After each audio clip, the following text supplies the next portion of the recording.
hard. Okay, so dy, what is the integration of dy going to be? I need 2y. Y squared. 2y squared over 2, right? Am I going to put a plus c? No. Not yet. Why? Because I'm going to put it on the other side. What is the integral of 1 plus x? X plus x squared over 2. X plus x squared over 2 plus c. Now I'm going to forewarn you, at this point they're telling me what x and y are. Oftentimes what I find is people make mistakes when they clean it up first and then try to put x and y in. I'm going to tell you, do it while it's ugly. Obviously you can take the 2's and reduce it. I mean, that's kind of like, but I would take my x and my y's, I'd stick them in, solve for c, and then if I have to clean it, I would. Okay? Sometimes a question will say, solve for y squared. Sometimes a question will say, solve for y. We'll talk about how that looks if we had to do those. So the first thing I have is when y is 3, I'm going to plug that in, and x is 0. See how much nicer it is before you have to like clean it up a little bit. What do you get when you solve for c here? 9. 9 is c. So point-wise on an ACE exam, step 1, separation of variables gives you points, and then actually more than 1 point. These are like 8 to 10 point questions because it's really high level math. It's well beyond, yeah. So you're going to be very, very pleased and hope you have one of these on an ACE exam. Okay, so then we have y squared is equal to x plus x squared over 2 plus 9. Now, if this question just says solve for your particular solution, you got a good one, okay? If this thing said solve for y in terms of x, you would have to do one step further, and you would have to solve for y in terms of x.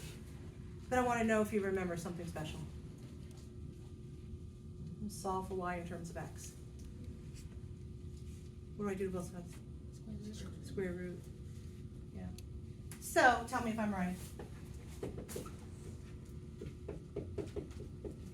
Am I accumulating all my points here? No.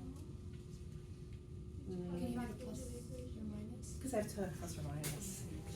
Yeah, we knew that. How would we want to lose a point for that? Which is so possible. All right. How do we feel? C's are all right. I'm gonna have C's okay. C's all right.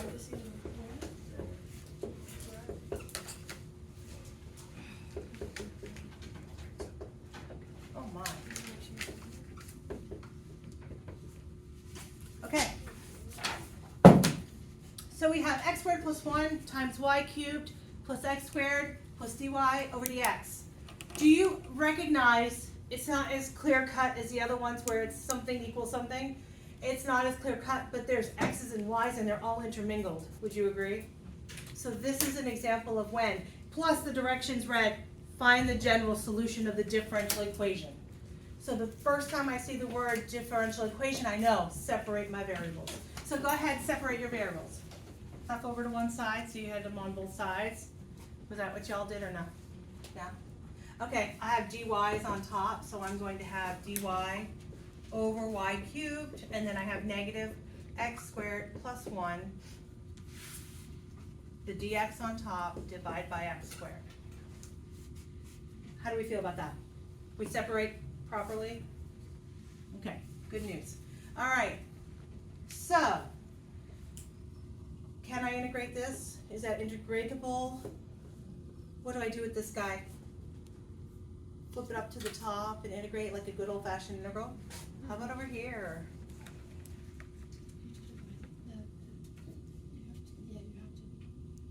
You have to long divide it. How do you know you have to long divide it? Because the exponents on it. Because the exponential powers are the same. Remember, if it's bigger on top or the same, you long divide first. Now, I got a problem. I hate that negative being over there because I have to long divide. Is it okay if I put the negative over here? Is it the same answer in the end? Sure.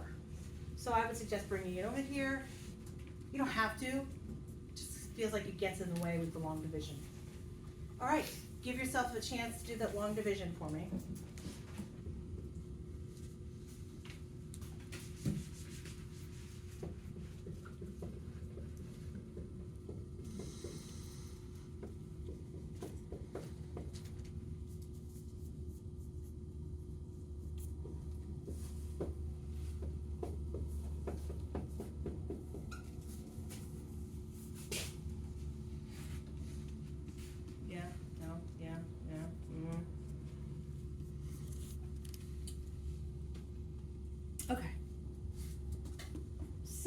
the integral on the left-hand side? Negative y to the negative 2 over negative 2. Are we good? Old-fashioned equals x plus x to the negative 1 over negative 1 plus c.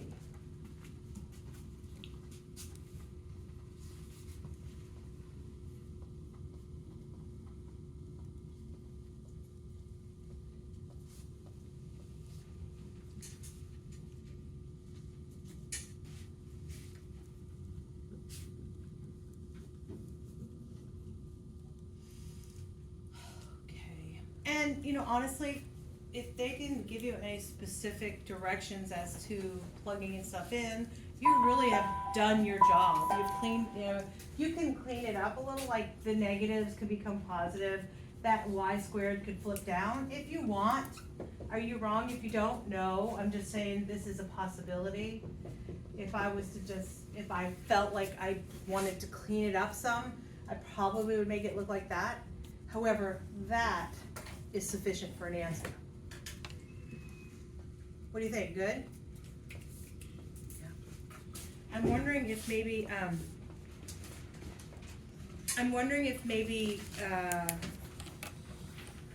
differential equations might be your favorite class too. No?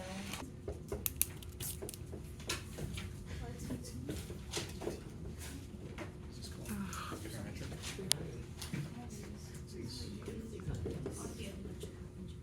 You want to be an electrical engineer? Two different. Have fun with math.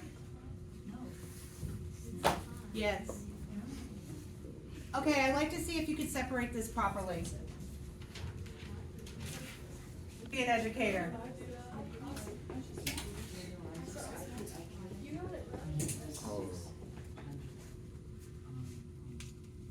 Oh, I forgot about that. What? Yeah, how is the 600 not still? Oh, because, okay, so like, if you like lots multiply, then there's like multiple, dx, times 600. But since it's opposite, I mean, it's just. Now, if you chose to put the 600 up here, that's fine. It'd get you the same spot. So would you suggest like doing that, or would you just keep it as? So, let me tell you, once I ask you about the next step, why I did it, okay? Just because I'm old and I know what's gonna happen next.